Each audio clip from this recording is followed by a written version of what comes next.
It's for me. Probably what I'm doing.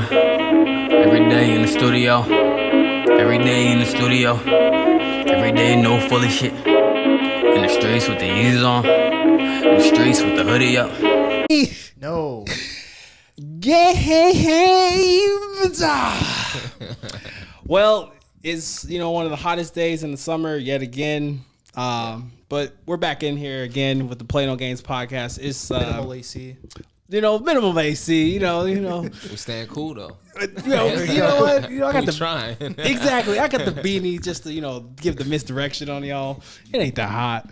I don't know how you're wearing that beanie. I'll just say it's the real life hitch here today, and I got my main co-host at the end. Squeeze. Squeeze. You got a new name now? Put the squeeze on them. You ever play 2K? Ew. Why do you have like 17 different names?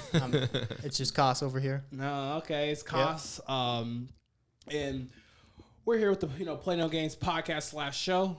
And we'll just say this before we introduce our guests. I'm not gonna lie, y'all surprised me. We had 40 subscribers on YouTube, and I'm happy. The audio numbers a little different, but we gotta get them YouTubes up because at the end of the day, I keep hearing this Cas. I don't know about you. Everybody says they hear our show and it's really good. I just think more people just need to hear it. And Yeah, absolutely. Or more people need to see it. Yeah. So if you haven't had the chance or opportunity, hit that like, subscribe, follow button. Play No Games on YouTube. Subscribe to us on that lookhere.fri on Instagram. Yep. And follow us because we have a lot of social situations, dating games, things like that. But also, I'm not an OnlyFans girl, but we need money. So support us. Yeah. $herobob. $herobob. Because we have these funny music sounds that we want to play, but we can't play because we need your help. Help us grow. But without further ado, I look to the north. I look to the south. I look to the east. And I look to the west. we have my guy Wes here on the show. For sure. Clap sounds. And he's coming to the show to bless us with his, everlasting knowledge with, mental health, music, family man, just all around good human being. Oh, appreciate that. I'm trying. Oh, and Work in progress like the rest of us, already, folks, he's doing what he does best. There you go. I would just say, you've done a lot of stuff. I've done my research, and I at least want to just have this moment. Yeah. What are all the things that you do? Because I'm going to start off with a couple of things, but I want to make sure I'm not missing anything. Yeah. Educator. What else we have? Behavioral therapist. So that's with children with autism and related disorders. So that's another one of my works. Father, husband, music producer, as far as artists and vocalists. And we have a family page as well. And we're working on a couple things in the works. So that's kind of what I'm doing. And all right. yeah. Well, the reason why I'm having you step into the Play No Games show is I at least want to start off with, mental health. Okay. Mental health is such a big thing. I'm also a mental health professional. Yeah, it's huge. And, representation, sorry, Cas, is... We all need therapy. Yes, sir. We'll get into that. It matters. It does. And I've had a lot of professionals on, and I guess from your standpoint and where you're at in the mental health field, you just said all the things that you do. How does mental health work in the arena that you are in? Because I'm in I'm in therapy. Well, I'm in private practice. I can say that. So what about you? Where are you in the mental health field? So in the mental health field, I'm kind of more along the lines of behavior analyst. So what I do is analyze data and behavior to find trends and whether African American males are being disproportioned in special education services, or I work for plans for children who have autism and related disorders, work on their intervention plans and helping get them on the right path towards success, whether it be in school, with anxiety, with depression, and kind of being the link to the resources that their parents and guardians need and that the kids need as well, which really causes for me to actually need to take care of my mental health because it can get heavy, you know, with the things that I'm juggling. And the past year, I didn't really do that. Really? Yeah, not as well as I could have. You want me to go into that? Or? Yeah. Yeah. So, I mean, Yeah. being, you know, wearing these roles, which I'm very thankful to wear, such as a father, husband, and having two professions, it was kind of straining on my creative aspect. You know, I used to play in the band, the Pariahs, and then I have my solo career going on in my music production on the side. So it's kind of shifted my roles to kind of be more serious and more focused on, you know, career path, family, which are great things. But within that, I kind of get caught in the cycle of kind of being busy and always having something to do where I wasn't having that level of self-care to put in my music or to put in my exercise or my meditation or my positive affirmations, things that kind of hold me up when I'm going through something or my day-to-day. And being so busy basically transitioning into all these roles, it was very draining, and I was kind of forgetting to put those avenues in my life to kind of build me up so I can be better in my profession. So it was a rough year, but I'm getting back in the realm of doing it because, you know, when you have time to reflect a little bit, time to sit back, you're able to kind of see like how you're off balance. Yeah. You know, because it's key to keep that balance when you're doing a lot of things and trying to do a lot of things. Yeah. And was there kind of like a breaking point for you where you realized that, where you're like, hey, this needs to change? Absolutely. And that was like about a month ago. Okay. Yeah. We had just moved, you know, into a beautiful home, you know, a deal with family. It was actually a deal through my mother, and it was a great arrangement, but it was leaving a pretty stressful living environment and trying to kind of transition over to this place of peace because I moved probably like 7 times in the past 10 years, like the rent crisis and just bad roommate situations and different things leading up to me being married hasn't been the most stable. So I was finally at my position of like career path, family, transitioning to a stable home where I felt like the peace would come naturally. But I had been so used to chasing all these things and filling that void of trying to reach the success to bring the happiness, that I was realizing that that didn't equate to how I would actually feel, and that I actually have to do the work on myself. No job can do that for you. No achievement, no accolade can do that. Like, we all need mental health. So it's crazy when people think that like these celebrities or these people who have reached pedestals that we put them on don't need the same level of mental health as the average Joe. Then, you know, we just need to be having these conversations. And I realized, you know, I was an advocate for mental health while neglecting my mental health. So, wow. yeah. Eye-opening.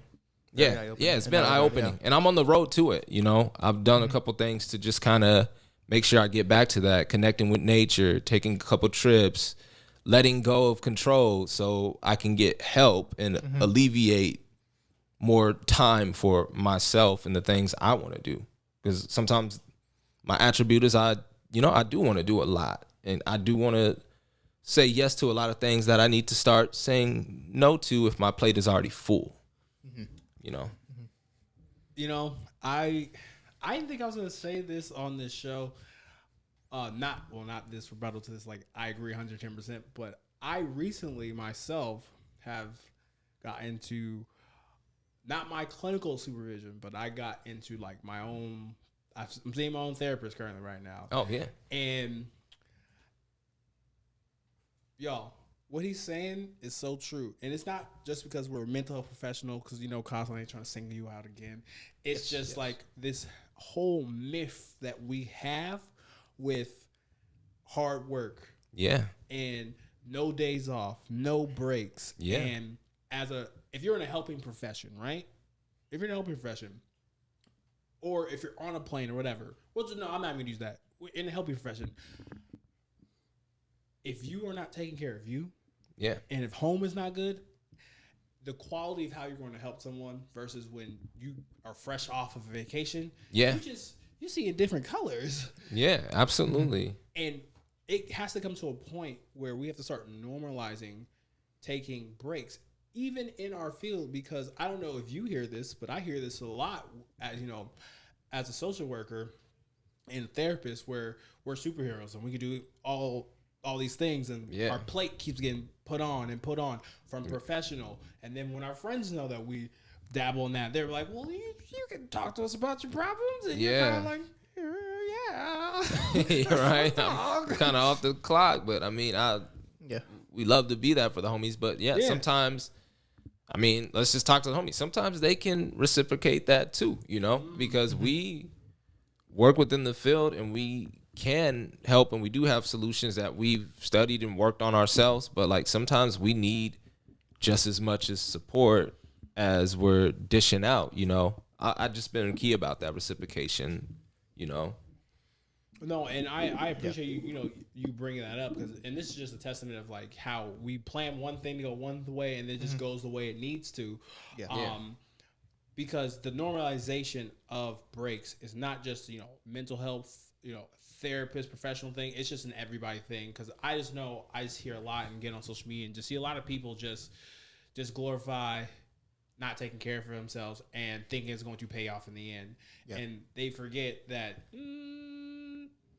there's a lot of gatekeeping and a lot of other things that has to happen for all those egg whites and avocado toast Proverbs to work. Well, I mean, part of it, which I was talking to my therapist about, is the pressure of being a man of color within these settings, where sometimes I feel like I do have to go a little harder just to prove that I'm not there for the diversity hire, or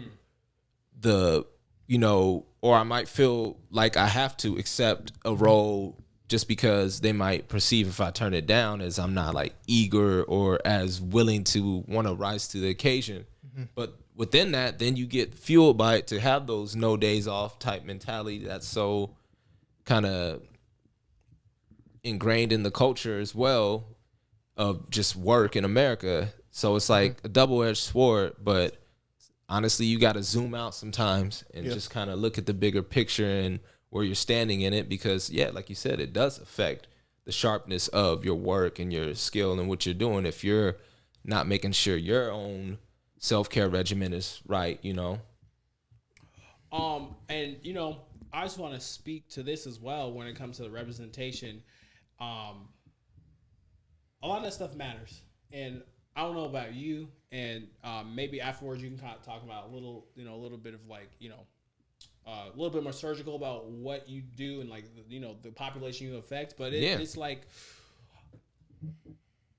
I just see a lot of us in positions where we're in different positions of leadership, that giving other Black and brown folks or any other people who want to be inspired to not do you don't have to just do you can make an impact if you want to be an electrician or you want to do whatever.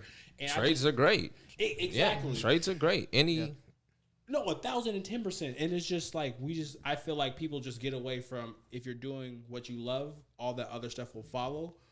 And that is more so the issue, because we're so caught up in capitalism. And I'm not trying to just say this so people don't think you got to eat. I'm going to be that person, but it's almost kind of like the pod that me and Cas were, on last week, just talking about what's your identity outside of work. And I just want to bring that back up. What is your identity? You listed 4 different titles you hold. You're not just a therapist. Cas, you're not just salesman. Sexy. Sexy. I appreciate it. Sexy salesman, get at him. Any look at that part of a dope podcast, Zoom in on your thigh meats. Next time. I at least just want to just put that portion out there, because just like for me at least, I want to show people, and I don't know if any of you gentlemen feel the same way, that I can make it doing the things that I want to do. I'm gonna sit courtside at a Blazers game with a bottom grill. People don't think I do music. They gonna think I do all these other stereotypical things. I'm like, no, I'm a therapist, and then be like, how you do that? Right? Nah, exactly. You create your own reality in it. I was actually talking to some people this morning. I'm doing a curriculum camp at Lewis and Clark, and with other educators of color across the nation, and basically we're talking about growing up. There was like almost different preset, almost video game characters of like who we all felt we could be, like who we were supposed to be. And if you colored outside of the line, you're like kind of like the weirdo kid or the alternative kid or the anime geek, the Pokemon kid, but not like not the hooper or not the rapper or not like the dude that has hands and might knock somebody out. There's different presets, and once you start kind of coloring out of those, then that's when you kind of get some pushback even from people within your own culture, or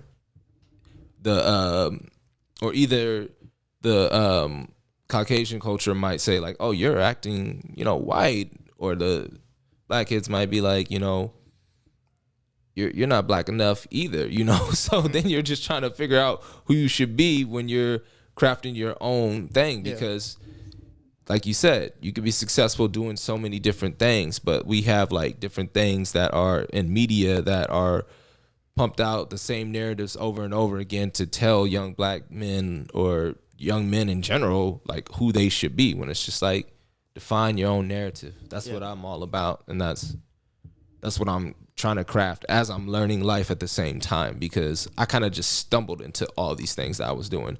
I like in a good way. Like I thought I had my own path of what I knew I was gonna do, and these things kind of came to me like puzzle pieces. Really quick, because I had a good transition. Oh, if there's something you want to add to this part, I think because I'm reading your mind, it's gonna go into that transition. I just want to say this is a hell of an introduction, even though we're like 18 minutes in. Yeah, but this is how I met this guy. Like, he says he stumbled into like who he is, and like I want to put this guy on pedestal because he's a trying regular human man, Yeah. But like, I know his brother, and this guy like. Looking, I was like, Wes, I'm like, he know exactly what we want, this, and that. And I just see things like, to me, like he's always had like the, I know what I'm doing type of thing. And like, for this man to just say it's good acting. Honestly, did kind of fake it till I made it. I had to kind of just like, but I mean, I did have a vision, but like life sometimes deals you a different hand. Yeah. It's more of a resilience factor than than like, being so sure. But I think what you saw was just like, I had to have that confidence. Like even when I wasn't that dude, I kind of felt like I was. And dudes who were like getting put on the pedestal, who were like that dude because he's tall, he's athletic, he's light skinned, he's buff, and he's on the football team doing this. Like they didn't understand how I was walking with like the confidence of a giant when their only identity was like in their football pads or a ball or something. And I'm like, nah, dude, this is what I'm trying to do with it. And I was vocal about it. Even then, I didn't know how to really necessarily get there, but I'm going to make the connections. I'm going to work hard. I'm going to get knee deep and study whatever I want to be good at and put the work in, So, man, this guy's a dandelion. You rip him up out of a yard, he just sprout out somewhere else. Yeah, hey, man, you got to replant yourself, for real. That's great. The transition I had, because we're talking about who you are outside of just your profession. Yeah. You have a family channel. Yeah. On Instagram, YouTube. Kind of wanted you to talk a little bit about that, how that started. Yeah. Welcome to the Guy family. And that's just my wife being dope. She felt the need to kind of document the day-to-day conversations and different life things that we're trying to establish, such as like financial literacy for our daughters, or just different identity things, or documenting our interracial love story and talking about just different things we go through. Like, because all the pictures, they're like pretty pretty aesthetically pleasing, but there's always like a deeper caption to go with it, so people know that it's just not like a picture perfect story, and that we're still writing the story. We make mistakes, we've had breakouts, falling outs, and different things that brought our families together, brought us together, and we're just learning as we're growing. So that's kind of what the page is. It's just like a document of our journey. Right now, we're actually taking a little break to get a little cleanse before we actually put out some more content. But we're going to be heavy with the vlogging starting like this fall. And vlogging like for YouTube, right? Yeah, YouTube vlogging. Like we vlog just day-to-day stuff. It's just a day in the life of our family, because it's not like likely that you get to see Fijian Indian woman with the African-American man and our families kind of intertwining and that's dope. Coming together. Some nice tikka masala. Yeah, exactly. All of that, you know, and it's just a beautiful story, you know, that's still writing itself. But there were some moments in it that weren't so beautiful, and that's kind of what we're going to unravel and talk about and pick apart and show like how we got from that to here and beyond. Nice. And then I know, you know, there are several. So shout out to my wife. There you go. Shout out to the wife. Ashley, shout out to you. And then, you know, of course, on YouTube, there's a bunch of like family vloggers and that type of stuff. Did you take inspiration maybe from any of those? Any that you and her watch often? You're like, hey, that's dope. We like. Yeah, there is a family titled the RGs. It's a Nigerian brother and I want to say Canadian Indian woman. They're named the RGs, but they're really dope too, and they talk about similar things that we can kind of relate to, but they do have like a completely different life. But we definitely saw some inspiration through them. Awesome. I'm actually one of those people who give them the flowers. So thank you for asking that, because no idea is original. It's not how you do it, but how it's done. There's nothing new up under the sun. Ooh. So there you go. We all just kind of recreating it with our own twist on it. So anybody not giving flowers for inspiration that someone else gave you, humble yourself and give it. Because I used to be the same. I like that asked me what rappers you inspired by in an interview or this and that. I was like, yeah, you know, like I feel like it's cool. The cool culture is just kind of cool to make it seem like you had no inspiration. You just got it from the ground up. Self-made, bro. I'm self-made, man. I ain't had no inspiration. You know what I'm saying? Now I give people their flowers. There you go. Yeah. Awesome. You know, I just have this question when it comes to, just building a family. And I would just say that, the family I follow that I appreciate is the Ellises. If you're familiar with them. The Ellises. I'm happy you didn't say the Ace family. No. It's like Kadeem and Jackson Ellis. He's a football player and things like that and other stuff. But like, I get a lot of inspiration. Oh, is he an actor as well? Yeah. I know exactly what you're talking about. They're hilarious. Oh, I love it. Yeah, my wife just showed me their page. She actually watches their stuff a lot because she watches a bunch of stuff. Like I normally get it by way of her showing me. Yeah, I know exactly what you're talking about. So one of my things I want to kick to you is everyone, I will at least just say, for social media's sake, I will just say some, not all. Some people don't know how to use social media. And we'll just say this for a counter, playing devil's advocate. People are like, oh, you're showing too much stuff as a family. And I look at the Ellises, and I say they have the right amount of balance between this absolutely is a learning opportunity for someone who may not have a family versus, this is what I want you to see. So I guess when you and your wife are in that mindset of filming, how do you differentiate, like, this is too much for my kids, it's too much for our family? What goes in the process of what you are showing and not showing for people? Well, my wife is like the full vulnerable type person in a good way. Like, she wants to bear the truths and like the messiness. She doesn't even really worry about like the camera angles, different things that I'm like super anal and technical about to be like, she's like real raw footage. Of course, she has her things that she has more pinpointed out, which is most of it. But like some moments, she just wants to go in the flow and kind of just document what we're doing and tell the experience, where I'm kind of like trying to get out of the realm of being so technical about it and just like free flow it and let it go. So when we gauge what's like too much to show or this and that, really, like, we don't feel like there's a such thing because we're not really trying to like show off our life or this and that or be fake and film all the pretty moments. It can be such as like our process of when we taught our daughter how to like feed herself. Like my wife filmed that and she got sponsored by some tomato company that has sauce or something. And we were just like, hey, that's what being your authentic self can get. You don't know. Like people are coming to us because of that, like day-to-day stuff that's just kind of normal. Like my husband mounts the TV today or does this. Like it's just kind of behind the scenes of everyday stuff. And when you do everyday stuff, there's like an audience for that because believe it or not, people want to connect and see what's going on in a modern family's life that's not super keen on being glamorous every moment. Okay. Well, she kind of put that edge on me because trust me, I was the one I've always felt like I had to have my portfolio straight. So like I wanted the page to be perfect and this and that. And she's just like posting like just random stuff from like a visit to the llama farm or something. I'm just like, yo, like that was kind of for us. But like, I'm glad she shared it. Like looking back, she's changing my perspective. You have to be your authentic self and bring that to the table. The moment we feel like we're not being authentic is probably when we do cut the camera off. Because it's like, yo, this is too scripted. Like let's not do something. And chances are the plan honestly kind of folds itself. Like the days when we're not supposed to film, like we'd probably get in an argument. She thinks I don't want to do it. And then it just ends right there. And then we come back with a better idea that's more natural. Wow. So okay, it kind of just happens naturally. Wow. Yeah. I'm blown away by that response. Okay. Yeah. Context. The reason why I'm blown away is because like I'm only an outsider looking in, where I'm like, I envy. What? Oh, my barber told me not to do that. I have appreciation.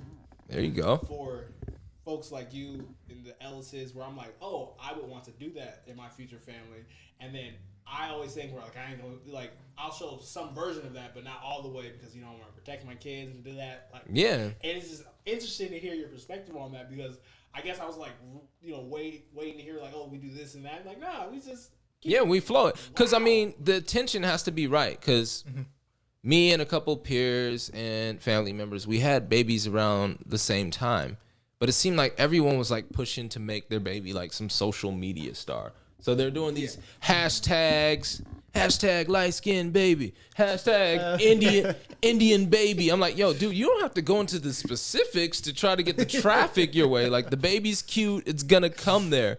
So like we were never really about that. Like if we did post a picture, like it came out kind of a little later once our daughters are like more comfortable and doesn't feel like I'm violating them, and it's more of a documentation of our life as a family. That's kind of how it came about. And then things came naturally, like modeling opportunities or like companies wanting us to shoot a commercial or sending us tomato sauce and random stuff with my daughter's name on it. Like that stuff comes naturally when you're honestly just in the flow of being yourself and documenting it, which is what I'm learning to kind of do. Because I wasn't that type of person. Like it took me forever to actually like do a story and this and that because I was like I'm an overthinker. Like I will admit that on camera. Like I overthink a lot. Like I almost overthought this podcast. I'm totally in my zone right now. Like I was thinking too much about what to feel or how to make it right and portray myself and this and that. But like when I'm just being myself, this is when the best conversations come out. So I feel at home with y'all for real. Hey, we got one immigrant, one black guy. We're just making it. It happened. Yeah. We're just making it work. Yeah, we're making it work. Well, I just want to just say this. Y'all be going places, and I may just have to just dress up as a baby, get a big store. And I'll reach out to the company. Exactly. Feed you. Just hop in there and be like, Robert just hopped from behind a bush, man. I mean, I know he's out here taking pictures, like, doing podcasts and stuff. Let's get this back. No, it's good to know that, like people enjoy seeing family elements because my story be kind of wanting to do it because like most men in my family probably wouldn't be in front of the camera this much, to be honest. And I gained comfortability in it is because I kind of have the family that I envisioned and not no disrespect to the family that I've been given, because I love each and every one of you. But, you know, my kids have that nuclear structure of me and my wife and both in the household. You know, they don't have to go visit me on the weekends or this and that, which is no disrespect to anyone who has had to go through that, because that was my experience, you know. But I'm just blessed that we're able to give them that concrete foundation of both of us there, and they see us loving on each other. They see us figuring things out. They see us being transparent about things that we wanted our parents to do, whether it was finance, whether it was mental health, whether it was, you know, because growing up, my parents didn't really show me when they sweated or were going through some things, you know. They just had that strong, no days off mentality that you're talking about. So, like, I couldn't really gauge how to deal with certain things when they came about as an adult, because, like, I didn't see them deal with their problems. So how do you know how to deal with your own? Yeah. So that's what the transparency is about as well. That's awesome. That actually goes perfectly into one of the questions I had set for you was, did you always see yourself as a family man? You always like that was always eventually your goal? Dead ass, yes, bro. I am a lover boy, and I was till I got my heart broke, and then I went through my player phase, and then I got back on my lover boy, because that's who I am at heart, bro. Yeah. Drake, drop that lover boy. We love it. You know, like, everybody admits that they hate to admit that they are in love with the idea of hopefully, you know, being in love. But of course, you got to be in love with yourself first in a non-selfish way. But I always envisioned having a family, being a dad, like seeing my kids when I wake up, having my wife there, like the whole corny beginning of a Lifetime BET / Tyler Perry Atlanta movie or something, where it's just like the pan into like the nice house, and then the coffee being made, and then, you know, I don't want breakfast, I'm gonna leave. got work. Not necessarily like that, but I wanted like that little snapshot, like that was playing over and over again. Like, but of course, naturally, because every woman I came across, I was in hubby for, and they might not have been wifey, sure not wifey. So, you know, it took a while to find that dynamic, and once I had it, I realized, like, this is something I gotta cling on to. You know, I can't mess this up, because we can grow together in multiple ways, and who knows, when we get kids in the mix, like, it's gonna be some good biology genetics, because my wife's smart, I'm smart, she's funny, I'm funny, we're creative. Like, this is what I wanted, you know. That's awesome. Yeah. Awesome.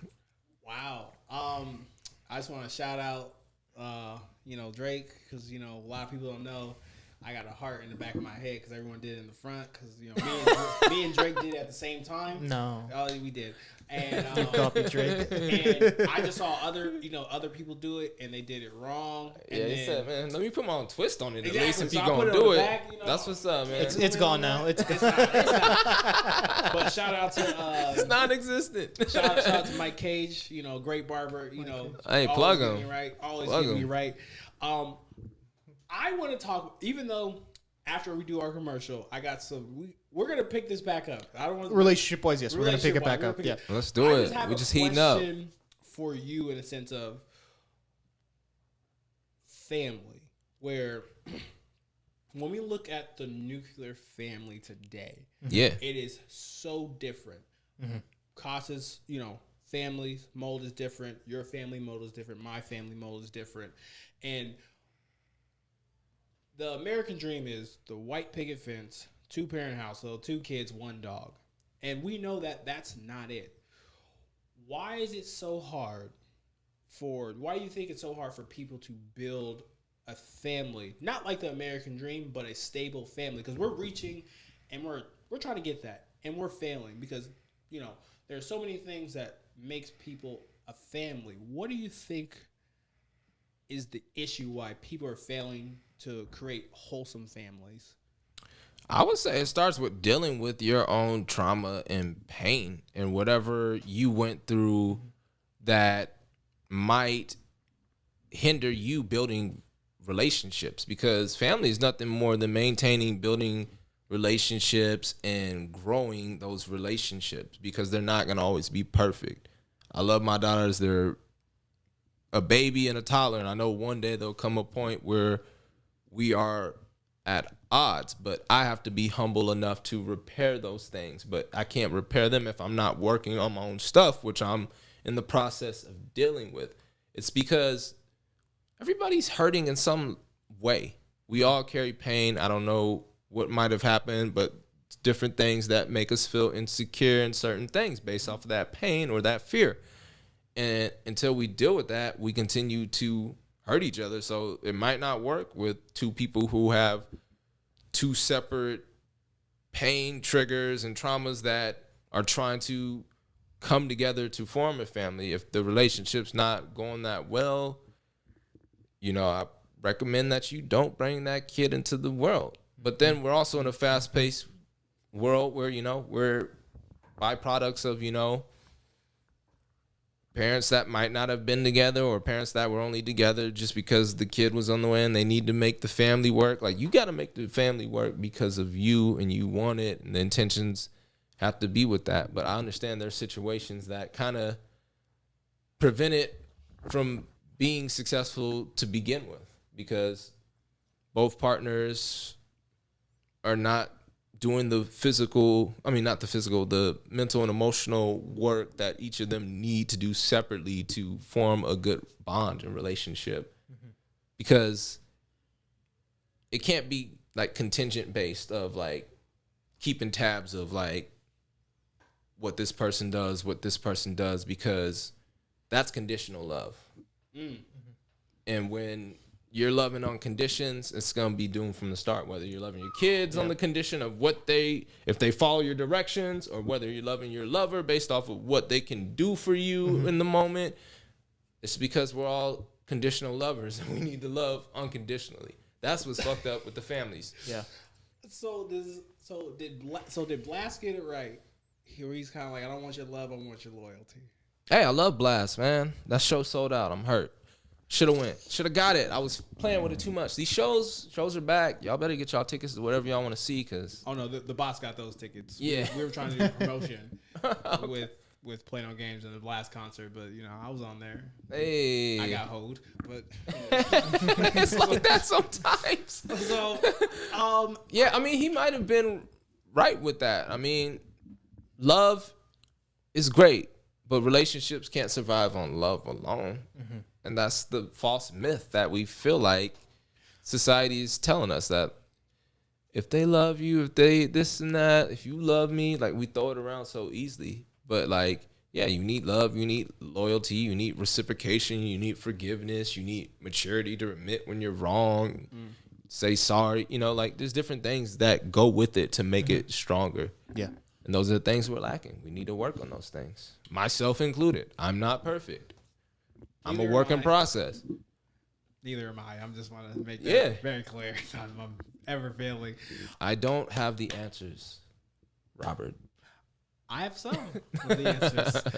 I have some answers, but I don't have the answers. There we go. Ye was talking about.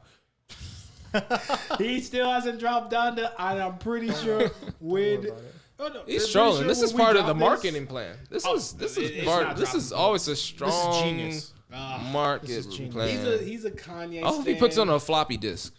I love Ye. I love Ye. I hope he does some like Wu-Tang stuff. It's going on a museum or something on a floppy disk that you have to plug into the MPC, and you can hear it in 2034. 2034. That it. You like that? I'll pay whatever that costs. I'll fly to where I have to go to play. Hey, big up to you. I'm a Ye stan as well. I love Ye. Yeah. Wow. He's a conflicted man, but we all are. So we can't judge the man. He's still brilliant and amazing, and everything he said, he's backed up with some logic. So you might want to listen. There you go. You know what? I'm going to respectfully agree to disagree on some of those points, and I at least want to do something different before we go on commercial break. Yeah.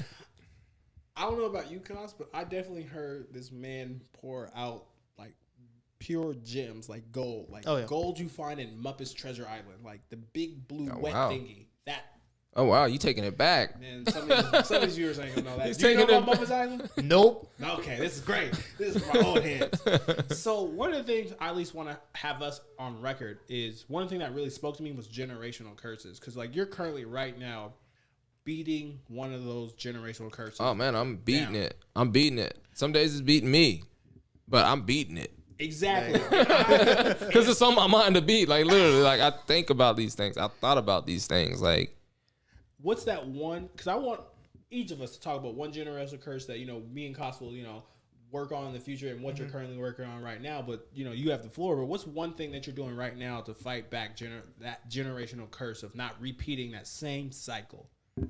I'm working on, and I'm setting my intention for this as I'm working on it, is the diminishing of the pride and always having to be right in certain situations within the control, because pride is what keeps us all apart. That part of that hurt ego where nobody wants to come to the forefront for reconciliation. So my goal is to diminish that family curse, generational curse of making the pride stronger than the love. The love needs to be stronger than the pride. Yeah. I'll save our best man for last, so I'll go, or unless you got one. Yeah, you go ahead. All right. Well, I'm not gonna lie. A lot of what you're speaking kind of brought up a lot of stuff for me, and I'm got my hair. My hair is standing up on the back, and I will at least just say I can see it. He's flaming. We need the comedy relief. I want a rebuttal, but it's okay over there. Let's go. I'm for it. One of the things that I definitely want to do to break a generational curse is being there for all of my kids. And one of the things when you said that there's going to be a point in time where your daughters, you're not going to see eye to eye. I feel like it's very important during those times where you don't see eye to eye with your children to still show them love.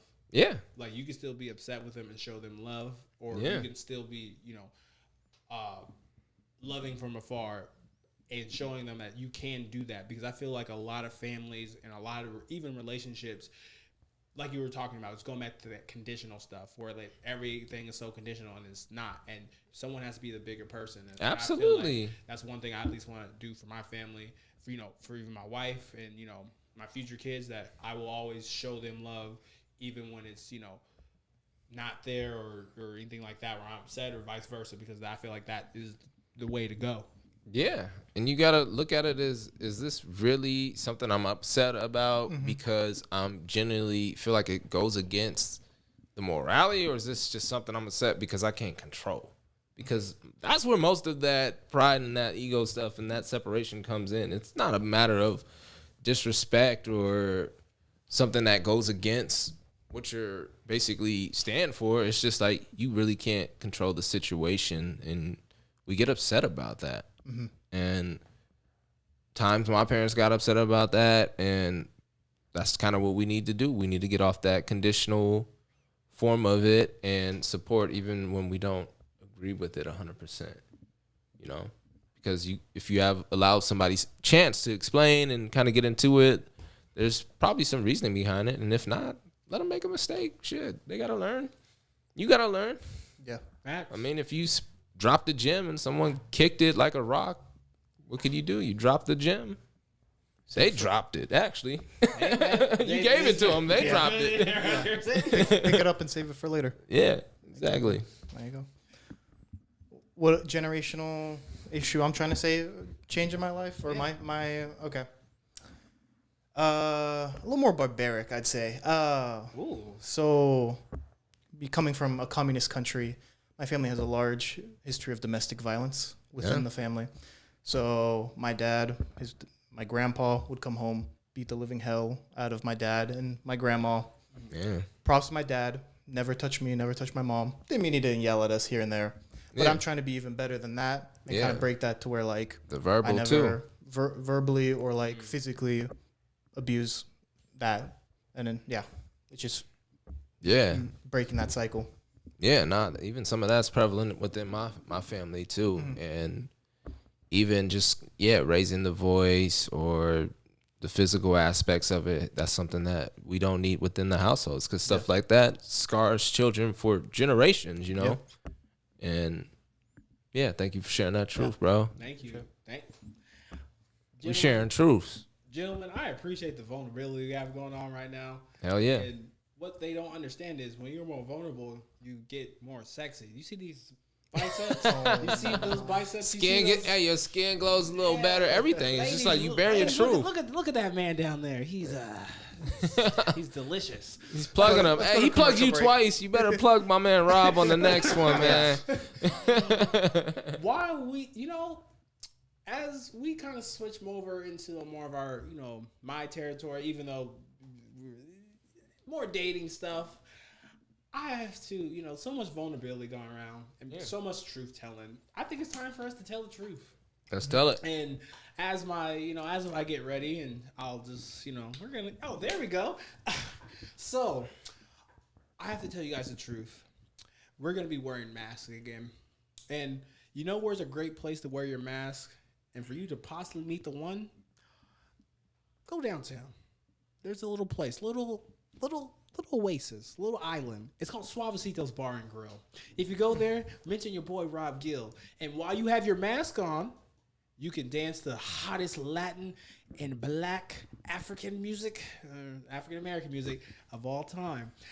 Tell them the Play No Games podcast /show/Robert sent you. Once again, if you want the best food, the best chance to have a place where you can fuse cultures together, and you can do your two-step and your cha-cha-cha together, Suavecito's Bar and Grill. Tell them your boy Rob and the Play No Games podcast sent you.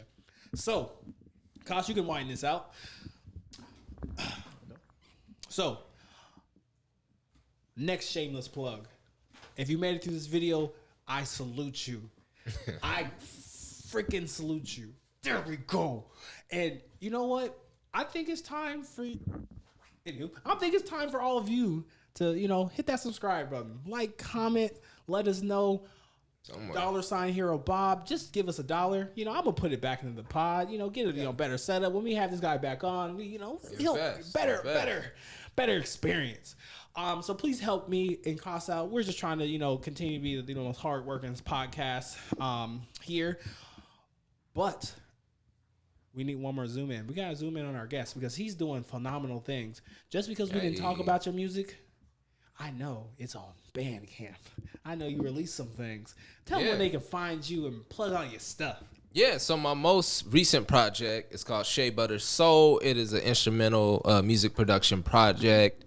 And that was kind of just the beginning of me putting my productions out there. But you can find that on westguybandcamp.com.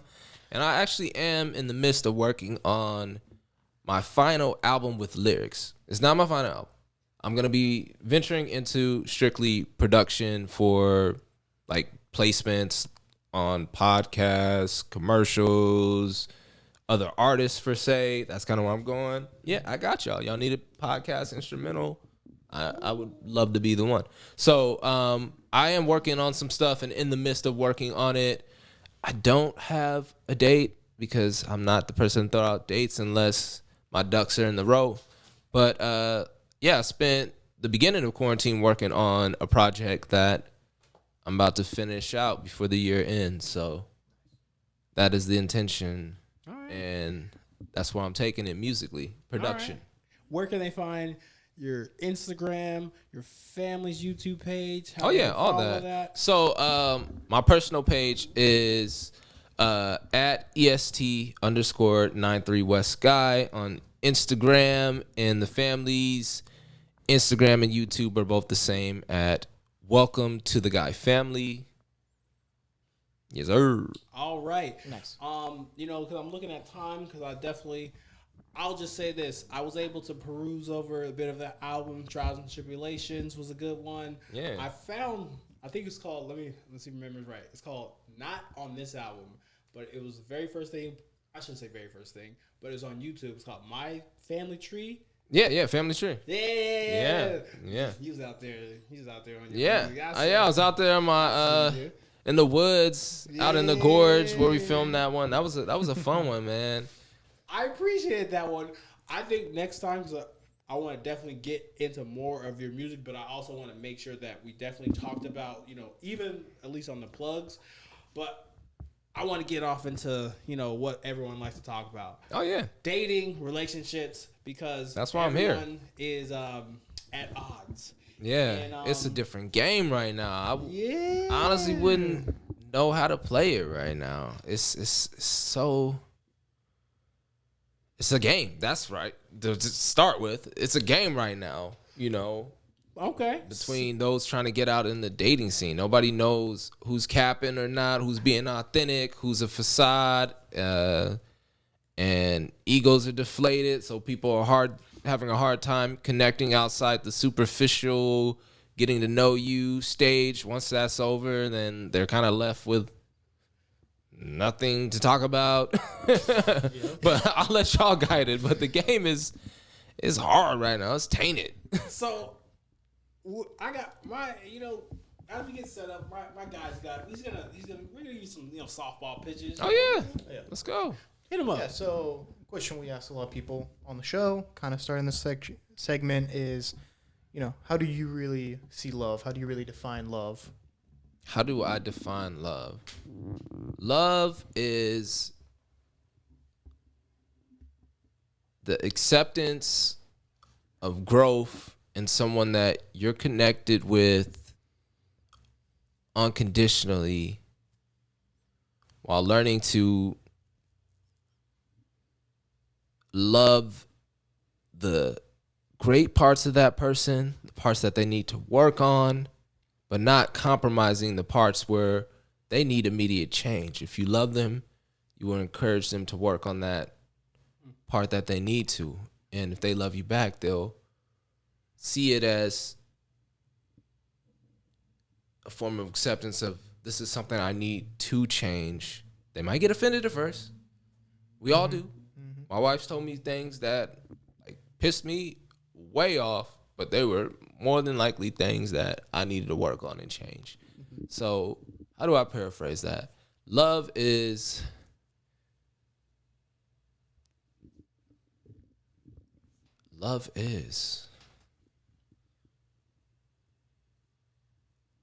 the acceptance of growth and forgiveness within someone you love unconditionally. Oh shit, that's gonna be a clip. Yeah. yeah. I had to break it down and really process all that I said and kind of paraphrase it within what I felt it was. Yeah, the way you broke that down, almost like a math problem. Yeah, I like that. That's kind of how my brain works. Unfortunately, sometimes. Oh no, it's a good thing. Yeah, sometimes I want to be more abstract with it though. Like I wish I said some Andre 3000 flowery weird type of shit. Because he makes me like that. Like damn. But he probably ain't believe that shit. Like we ask all of our guests, what their view on love is, and then even though if whoever's not been paying attention, we kind of ask for more contest things where it's kind of like, hey, we ask if you're single or taken. Yeah. And you're I'm happily married. Happily.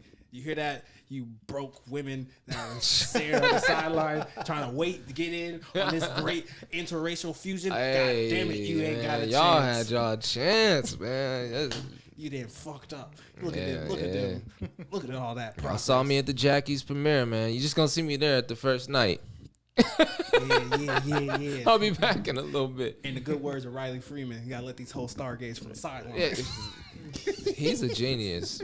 Shout out to the Boondocks. A lot of philosophies came from that. Man, dear Santa Claus, you bitch ass. And then, I'm sorry. Anyway, that is Wild Boy. Anyway, back to the subject. So, thank you, Cos. So, I want to spit another question at you. Let's go. And then we'll have a chance to open it up where you can ask some questions to us too as well. Because I forgot to check. Oh, Cos, you single, Cos? I am single. Yeah. Okay. Hey. Are you single, Robert? Yeah. There you go. Yeah. Okay. I was just making sure. So you can ask us single people questions, things like that. But okay. Another question I want to kick to you is because I want to tailor it because you are married, and I don't want to get this faithful black man in trouble. Yeah. We ain't got to bring up that past. So, anyway.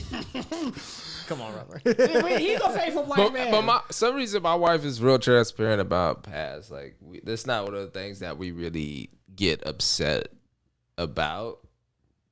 Like, it kind of weirded me out because she was kind of interested in my past, and I was kind of like, "Whoa, where are we going with this? Where are we going exactly?" But she literally just want to know. It's weird. This could be a like psycho twist or something to it, but I think she literally just wants to know what's up. She like, you want some waffles, right? Tomorrow? You know, yeah, man. Yeah, what's in the waffles, but man? yeah, no, don't get me in trouble, man. Nah, she gonna do that Rick James. We got some pancakes. I'm deflecting. Anyway, questions. So my question I want to ask you is more so like I want to get to the more. We kind of get a little raunchy at this point, but I guess I want to switch it up to be like growth, right? Yeah. And the growth I kind of want to ask is a lot of single guys, we kind of like figure out, or not figure out, or we try to figure out when is it a right time to settle down with a person. And for the single guys and single just people in general, well, no, we'll start with single guys first. What does it look like for a single guy to settle down in this day and age? Because you definitely did it. Yeah. And you seem it took some time. It took some time, though. Yeah. No, it took some time. For a single guy to settle down, I mean, for one, it needs to be your personal decision for you because you're literally wanting that companionship, relationship dynamic in which you're both committed and ready to bear the commitment and work on each other while you're working on yourself. Yeah. But I mean, it has to be like when you're ready, basically. And, you know, if you're still kind of got the bachelor's mindset and wanting to be with most of your homies who are on the bachelor's mindset, I don't know, it might not be a good time to exit if that's kind of who you rocking with. Not to say that single dudes can't rock with married dudes and this and that. They should rock with more married dudes. You might find you a dime piece in the there you go in the pot. One of the Shawty's probably got a friend that's ready to, you know, or hey, you know, no disrespect. Yeah, I want to make sure that I'm saying this right. I did go on a date with a beautiful Indian woman. Yeah, she was from the Seki. He's Casa, save me. Desi. No, Desi. Seki. Were you drinking Dos Equis? I think so. And I'm not gonna lie, she was gorgeous. Yeah. She didn't call me back. But, well, we don't know. But yeah, she was also 24. Yeah, very true. Who knows? Hey, maybe she wasn't supposed to be dating. They got some strict things within the culture. I had to like break down barriers when I was trying to date her, which most people wouldn't have went through. But I was ready and wanting to do it. Yeah, what was some of the big barriers you kind of went through? That is interesting when you like mix cultures like that. Culturally, well, for one, my wife's family's supposed to do arranged marriages. For two, majority of them do not marry outside of their racial and cultural descent. So that was one.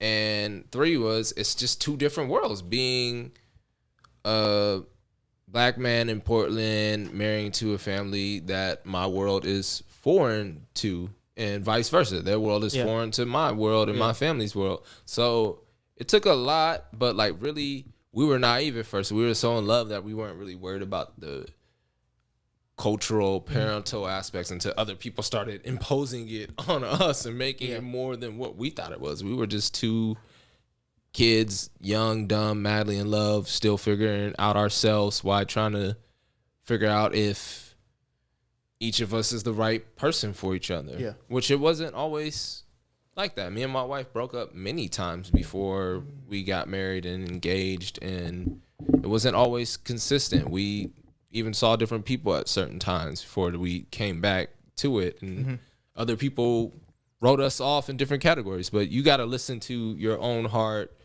and really tap in. If it's like meant to be, you'll fight for it, and you honestly put whatever you need to the side to focus on that love. If it's the real right kind that you really go crazy about, really. Yeah. And when did you feel like you were like accepted finally? Oh, that's a good question. Probably within Took like 4 to 5 years. After marriage or what? No, like of dating. Me and my wife have known each other since 16. We got serious during college, but kind of more of her being serious than I was serious, and I can admit that. Like, I was out here fucking around. Fair. Yeah. I mean, she knows. Hey, those know. My fam know. They know I was out here doing my thing, and when I was really like, kind of on the ultimatum of like having her maybe like walk out of my life because I'm not serious about settling down and being in a committed relationship, you know, that's kind of where I realized like my life is definitely way more valuable with her in my life than it is without my life. So why do I need to forge all these fake superficial relationships that feel more of ego than my heart and my soul, which I'm not willing to sacrifice for that. I'm a slightly, and we both needed to mature too, though. Okay. You know, because we were immature at first and not who we are now to make this love what it is. Like, I'm a slightly just put that nugget of your story just on spot. Yeah. And then you can come at me if you want. Where it's kind of like, I feel like, and I just feel like this is in guy culture, where like, I just hear just from like dudes in general, it's kind of like before like they make that leap, like a chick has to put them in an ultimatum. A chick puts them in an ultimatum like, this is happening or I'm leaving. Do you feel like guys have to always get to that point? No. For them to... No, but I was at that point because of my obscurity of who I was supposed to be as a man in the dating world, and specifically a black man. So growing up, I'm one who I love, like I said, I envision relationships, the family, commitment, and this and that. But like literally, that was the kid getting made fun of, like for not wanting to be a player and have as many girls and this and that. Like the culture of my homies, my bros, this and that, they're low-key womanizers. Like, I ain't gonna chalk it down to that, but like it's just kind of the culture of it. And I wasn't like that, and I was literally searching for like my girl until this girl played me. And then I was like, I shouldn't be like that, you know. Maybe they're right. I need to be out here. I'm in my youth. Like, I'm a handsome dude. I'm smart. I got good things going for myself. So I kind of found myself, you know, overindulging in that. But it was young, and the people who I linked with, for the most part, we were under the same knowledge of like what it was. We were both looking for young, hook up, hang out, kick it. It is what it is, situationships, until I realized like I didn't want the repetition of that to be my life. So it was kind of like an ultimatum, and me just kind of realizing that this is a hollow chase that won't ever really amount to anything because I'm not actually forging real bonds with people. It's just surface level. I realized I didn't want surface level. That was kind of my ultimatum. See, that I gave myself. We always say it's a war. It's a war on the middle class men and people, because that logic that you have, I had that in high school. You know, Ross as well. Yeah. Where it's kind of like, I think this is not even the issue. How do you help a letter? You know, I think it's like Mont Hill or something like that. It's like dear letters to, you know, black male. Mark Lamont Hill? Yeah, I love that dude. I met that dude a couple times. He's dope. He's great. From Philly, good people. So how do you differentiate? Because nowadays, when a guy goes on a date with a female, or, you know, or we'll just do that. Guy goes on a date with female, and we're not trying to say, you know, he's a simp or anything like that. We're like, he's nice and has a conversation, things like that. That gets looked at as he's too much of a nice guy. But if he's got, you know, blonde dreads, and, you know, he's got a Portland mixtape, and and he's, you know, insert blonde dreads. snapback, tattoos, Jordan 3s. Exactly. They're like, oh my gosh, he just gets me. He's just. Well, that depends on certain girls. See me, I didn't go for the top popular girl that everyone want. I was kind of more attracted with the low key, beautiful, smart girls that is kind of like under the radar, but I know the glow up is gonna be supreme. Oh, I just had good scouting reports, honestly, and because because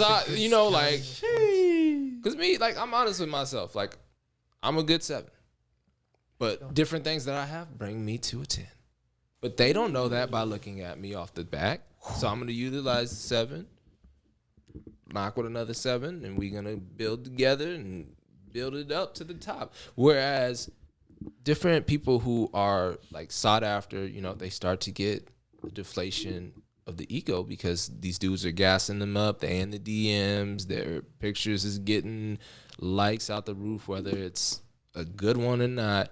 And then it kind of gets tainted where their expectations are that they have to have this profile of the dude, even if they don't fit that criteria of even where he's at. So it's like, it's just a play on optics. So everybody's kind of caught in this rat race of trying to prove their existence and how important they are, so someone will choose them without having any depth to them. So like the girls I talk to, like, they got to be able to have decent conversation. Don't just look for me to make you laugh. We got to laugh. Like, it's just like they had to have certain attributes that had exemplified some depth to them. And that was kind of where it was at, Okay. So, Cas, how you're talking and, liking these Instagram models, I think you got to stop. He's making this up. I mean, that's perfectly fine, It's, it's not a gas. Everybody loves a little eye candy. These Instagram models wouldn't be out here having the traffic come to their page if they didn't like that attention too. Regardless if they don't lead with that, they show with that. And that's what we... I like girls who read books. Yeah. And I mean, she could read books and still have a fat ass. That's cool. Man, you better eat that. That's a balance.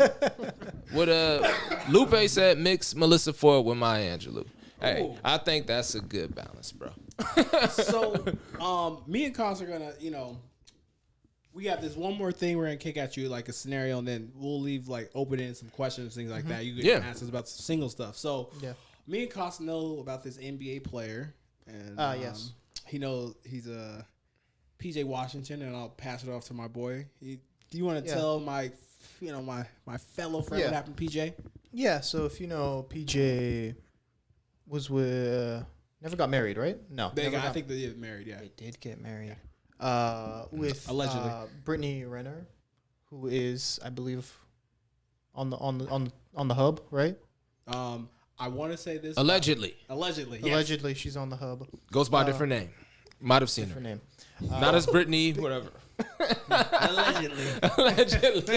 I might have allegedly seen her. Yeah, but she recently signed a $43 million 18-year deal. Him or her? With PJ, under PJ Tucker. Oh, okay. See, I see what you're talking. Because, people are saying she played him because, they had a child. Oh, I knew it. I knew that was next. They had a child and they were together, and now they're no longer together. And then this video surfaced of Brittany Renner on some podcast saying, like, hey, if you want a quick bag, just go sleep with an athlete. They're all stupid. None of them wear protection. Oh, yeah, that's been known. Like, there's definitely a lot of people who plot and scheme on that. But, I mean, and now PJ if you got enough ambition to do that, man, you might as well start a business. But I guess that's a lot easier.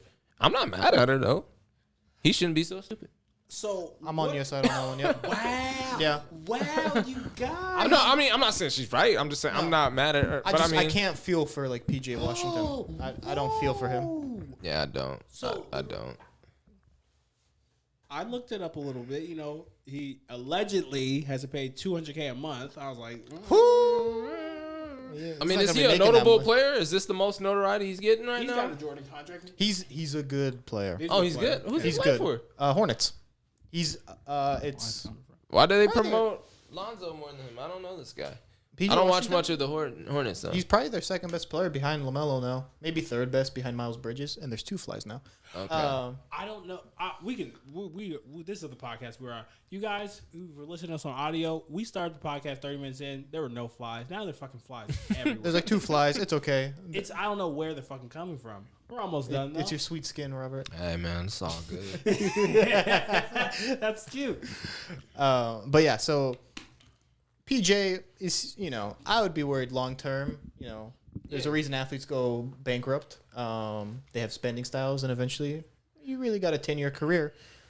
That's the only thing I feel bad for him in that regard. But otherwise, I don't feel bad for people in that regard too, because if you're not, it's just what they're following. It's not my fault they're following all these insert blonde dreadlock rappers and wanting to follow in their footsteps without gaining financial literacy. Just follow a financial literacy page while you're following the rest of them. Maybe you won't go broke when you're done playing, and maybe you won't impregnate a porn star and mess up your career by basically playing for her. Now you play for her. You don't play for her. You don't play for the Hornets. you play for the Las Vegas Renners.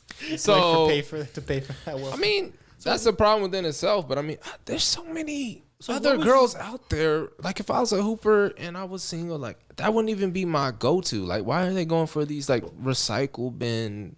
What they're saying is she started seeing him in college when he was playing at Kentucky. Oh, see, yeah, she'd been giving that guy some good dome since before the contract. That's all that was. He was just paying back homage, yo. Like this is just for you at this point, and then that's what she got him. She knew he was phasing out. All right, I'll be the one to speak about love over here. He said that he thought that she was different and she was doing different stuff, and I think he was being like smart. I feel like she went to Mangekyo Sharingan. She's like, yeah. She was like, I'll trick you with the Genjutsu. And I feel like it worked. And he just woke his ass up. So I guess one thing that I at least want us to talk about before we end is if we can write letters to that young bull, what would you say to him? Because he has to play like a superstar next year. Yeah, I think that's gonna be the pressure that kind of breaks the Jordan deal, man. I ain't gonna call it existence, but that sounds like a lot, man. I'm thankful because that's a situation I'm not ready for, man. What should we say to this guy? Good luck, bro. Like you got it. So long. You came this. I mean, you came this far. I mean. You had a lot riding on this, so I mean, just I guess play like you're in college again. Damn. Because you technically are. She got you. Cas, do you have any letters to this young black man? Because you're clearly black. We traded for you in the racial draft. So thanks. What was that worth? In exchange for cash consideration. we gave up OJ. Okay. This is fine. Fair enough. We don't want him. Fair enough. Dude, I don't know. Good luck, PJ. He's a good player. He'll be fine. Just don't let it weigh on you mentally, because then you won't play well. Yeah, exactly. I think he'll be fine. He's not the only one in the league in this type of thing. If anything, the guys that aren't are probably in the minority. They just at least, paid off to keep it quiet. Now they just have a silent arrangement. But PJ, he wasn't going for that. And now he's on Shade Room. I think it's a big reason why your guy LaMelo isn't with Tiana anymore. Oh, LaMelo. Oh, he's got LeVar. LeVar ain't playing that shit. LeVar's gonna look here because Tiana and Brittany are friends too. Yeah, but LeVar don't play that shit. All I'm saying, like he's taught his sons well. Yeah, he's a big Ball family fan. I am, and you're a big ball of hate. I mean, fine. I have nothing against the Ball family. It's great to see them have a positive family portrayed on this platform. Honestly, I can't hate on them. I'm not fans, but I have no slander for them. Okay, yeah. I mean, from the family aspect. Okay. From the basketball playing aspect. You know what? I mean, there's different things. This is how we're in the show. What do you got to say about my guys? About your guys. See, this is what I don't like. That this is what he does. He doesn't support teams. He supports players. That's a topic for another day. So what's up? Lonzo, he just got a $80 million contract. He's balling. But LaMelo rookie of the year. It's kind of like a gold plaque in music these days. Like, I feel like anyone can get an $80 million contract. I mean, we gave it to Evan Turner. Where's he at? Bro, fucking anyone can get. Duncan Robinson got more money. That's what I'm saying. Miles Leonard has signed nice deals. Like, I don't think that amounts. Got $85 million. I was gonna say I don't think that always equates to like talent. Just like 100,000 streams don't really mean you sold 100,000 records. Like it's not the same anymore. And that's not even on no like hating thing. I just think the standards are kind of low for everything, including dating. I love this man because he brought it back around because I was going to rabbit hole because I was going to ride for my African Americans. Anywho. I ride for them too, man. I support the Ball family as a family because they're portraying a positive family image from supportive black dad to his sons and the wife, and it's just good to see positive images like that. So anything like that I support. Yeah. So at this time, we're going to wrap things up. I just want to say thank you so much for, dropping on, our show. And thanks for having me. I always just say this for me. When we, I always say I, me and Cas as well. When we build the show, we always like have a set plan and like, even though we didn't major in interviewing and things like that, we just know how to have dope conversations. I just love how everything you don't have to. And I was a communications major, and most of those people who initially I switched, or else I would be doing something like that. But I'm still doing stuff like this though, and I didn't need the communications degree to tell me how to speak with y'all. This is just a natural conversation with 3 dope individuals being their natural selves, talking about hot topics. Yeah, and I just want to say, and then obviously Cas and something. I just want to say thank you, and just like I appreciate the knowledge you're dropping because we're just trying to help people be better versions of themselves in relationships and careers and everything. But yeah, no, thank you, of course. I think you might be. We've had a single mom on here. Mm-hmm. Okay. I think you might be the second like family person, someone with kids we've had on. Okay. Yeah, for sure. Yeah. So really enlightening, really great. That's dope. Shout out to the single moms. I come from a single mom, so shout out to single moms, single dads, single people. Just because you're married don't mean you have it figured out. The trajectory of family, marriage, all this stuff kind of puts a false pressure on some of us. Yeah, I achieved it at a earlier age than some of my peers, but it doesn't elevate me above. It actually kind of can be isolating. Wow. Yeah, because it's different, There's not that many married men to hang out with, and then the single homies almost think you're like off limits for doing some of the stuff that they're doing, which to an extent, yeah, but I can still kick it and join and have that camaraderie that we had. And then it's kind of, you're with the fam all the time. You're kind of adjusting to like a new light. So it can be just as rewarding as isolating. So you got to find your balance, and no answer is the right answer. Walk in your path. Don't look left. Don't look right. Look within, and you're going to find how to navigate through it and what's for you. Maybe that partner's not for you. Maybe the marriage isn't for you in that time. Maybe the relationship is not ready. Maybe she needed more work. Maybe you needed work. Maybe it's just not compatibility. Maybe it'll come back around. Maybe she will call you back because you dope. No, she won't. she gonna see this podcast. Call this dude back, Am I gonna pick up? Is the question. Yeah, see, he might be moved on. Yeah. No, I ain't. Nah. That's that sucker shit. You never know, dude. You never know, man. Maybe there was a reason she didn't pick up. thank you for now narrowing down even further more people. Anywho, before I actually fight this guy for real, this has been the Play No Games podcast. Malice at the Palace before we leave one time. And we have Mr. Wes. We have Wes Guy here dropping his knowledge, and this has been Play No Games. Thank you. Probably wondering if I think of you. Sorry, I'm for the bag right now. Yeah, I'm for the bag right now. Yeah, for the bag that I never had. Yeah, you probably mad right now. Yeah, I got a 2-piece now. Shit, I think they call them groupies now.